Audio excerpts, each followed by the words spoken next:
In my previous videos, I've been documenting the preparations and results from the live theatrical staged reading I recently produced to test out my new screenplay in front of a random objective audience.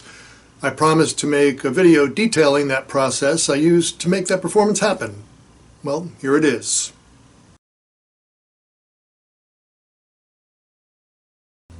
Okay, so the first thing you need, obviously, is a finished screenplay. And when I say finished, I don't mean a first draft you're still excited about. I mean a script that has already been through the process. It's been read by people you trust. It's had notes from a coverage service or a writer's group or both. It's been revised again and again to the point where you generally don't know what else you can do to it. That's the script you want to bring to a staged reading. Because here's the thing. A staged reading isn't a substitute for the development process. It's the next step after it. You want to walk in there having already done everything you know how to do, because then the reading shows you what you couldn't see. And there's always something you couldn't see.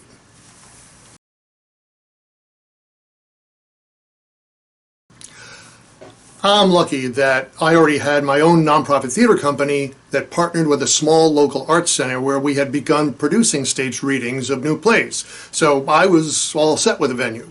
But you can try contacting a community theater in your area, which would probably be set up with some resources you will need, like a pool of reliable actors, a stage, and seats for an audience. You can also approach your local community center or library, both of which usually have some sort of multi-purpose room that should work perfectly well for a staged reading. It doesn't need to be fancy, it needs to be functional. One thing that does matter though, regardless of where you end up, adequate lighting. Because your actors will be reading from scripts during the performance, they need to be able to see the page, so don't overlook that.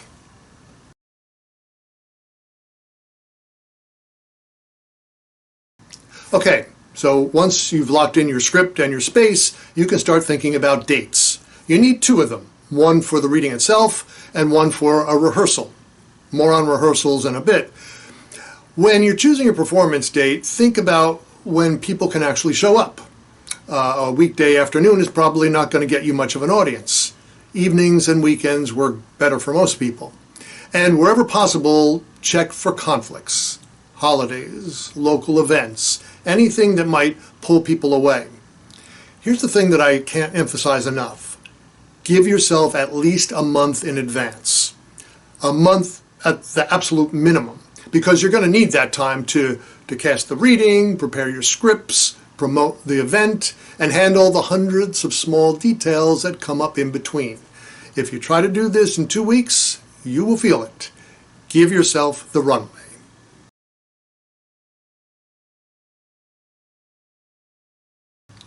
Here you want to try to find actors who may not be exact matches to your characters, but are fairly close to giving you a sense of what they will ultimately end up being on screen. Start by asking people you know, then get recommendations from other actors or other people who might be familiar with actors, and if you still need to find actors, you can place an ad on the entertainment website Backstage and direct people to that ad on social media. Look for local actor and theater groups on Facebook. Once you have potential candidates, you need to schedule auditions. Backstage makes scheduling self-tape auditions easy, or you can schedule auditions over Zoom. Since this will be a reading, actors don't need to memorize lines, so they won't need as much time to prepare. Send them a page or two of the character's media scene.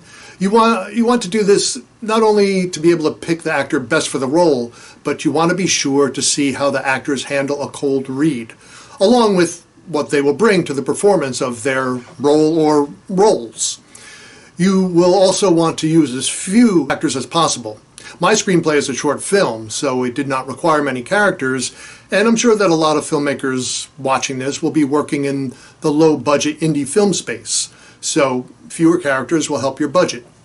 And if you want to cast union actors from Actors Equity, you will need at least to pay them a stipend to cover travel costs. In addition to the characters in your script, remember that you will also need to cast someone who will perform the role of narrator for your audience by reading the slug lines, actions, and scene directions so that your audience can better follow along with what is happening in your story. It's one of those things that's easy to overlook and makes an enormous difference. Before I continue, if you're finding this useful, go ahead and subscribe if you haven't already. I'm documenting the full journey from staged reading all the way through pre-production and into production. And there's a lot more coming. So hit subscribe so you don't miss it. Okay, let's move on.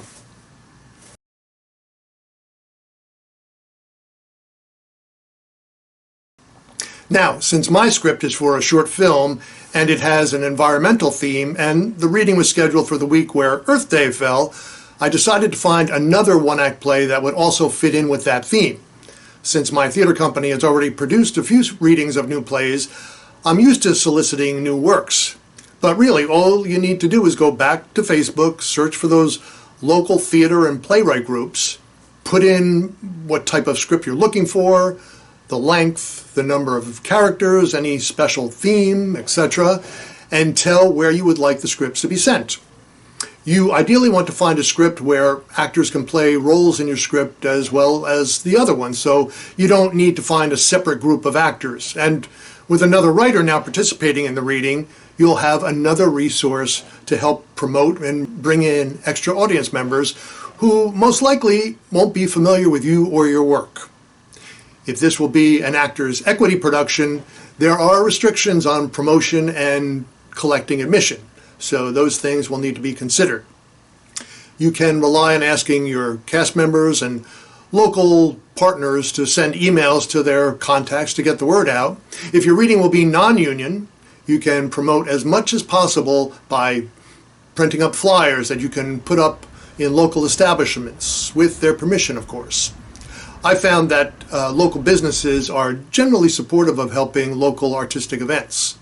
Most of them are happy to put something in the window or on a community board they have. Of course, you could also make use of social media, including some of those local Facebook theater groups are used in posting casting notices. And local township and news sites will often accept press releases for free. Take advantage of every one of them.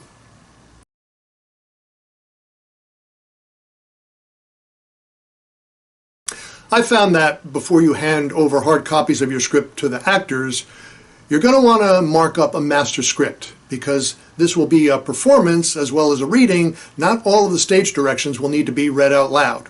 For instance, the actor reading the slug lines and descriptions will not have to read directions like "he shouts angrily" or "she laughs at his joke," because the actors will perform those actions. There also might be some technical notes that can be skipped in the performance. In those cases, I will cross out those directions in the master script. However, you can't cross out everything that won't be read in your master script. I mean, if you cross out "she laughs at his joke," then the actor who has to play that action won't see it easily when they're supposed to play it. In those cases, I put a bracket around those sections that the narrator should not read, but the actor will play. Doing this before you make copies of the script saves enormous amounts of time and confusion at rehearsal. Finally, you will need to make copies of your master script so that each actor will have their own script.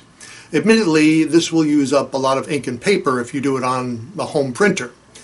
I was able to arrange the use of my Burroughs high-speed copier in their offices as a donation, so maybe a similar deal can be worked out with whoever you end up partnering with.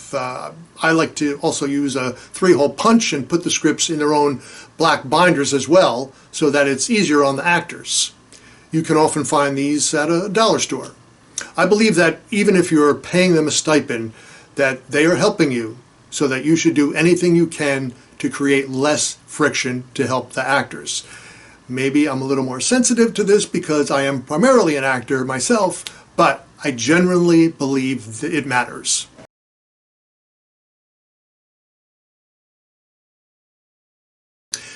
Even though the actors will be reading from the script, scheduling at least one rehearsal as close to the reading date as possible is mandatory. I like to hold my rehearsal the day or night before the reading, then also schedule the actors to arrive 90 minutes to an hour before the doors open to the audience so that we can clean up any areas that need it or just run through any sections that the actors have questions about. If you are presenting the reading with an Actors Equity 29-hour staged reading agreement, that is about all you'll be able to schedule anyway. And again, because the actors will be doing this for little to no money, you don't want to abuse their time commitment.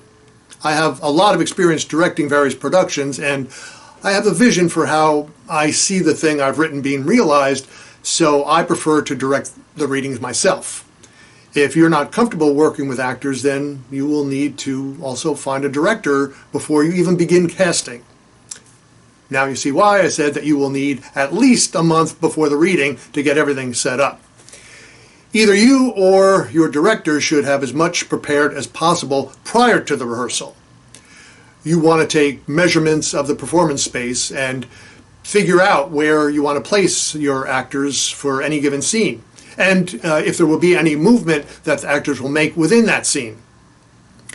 If the scene takes place in a diner booth, or let's say two people driving in a car, easy. You'll just need a couple of chairs set up on the stage.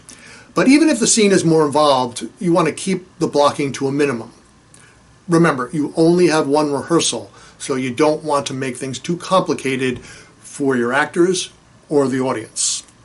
You also want to allow enough time to make sure that your actors are on the same page with regards to the tone of your screenplay, their characters, motivations, their relationships with the other characters. And much like providing the cast with their own bound, marked up copies of the script, I like to further express my gratitude by having a supply of water and snacks available for them at the rehearsal.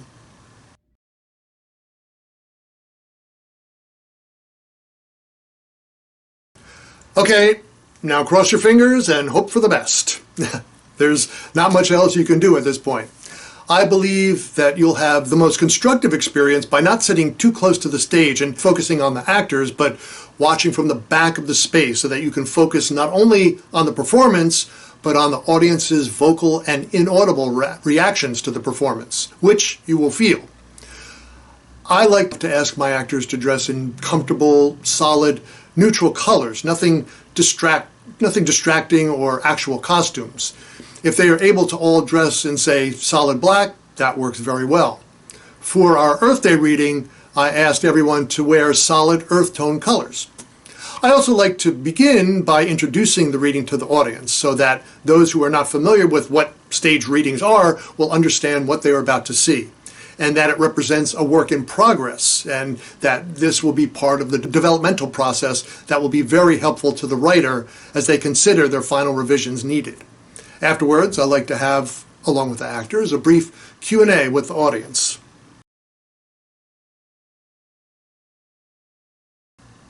So, that's basically it.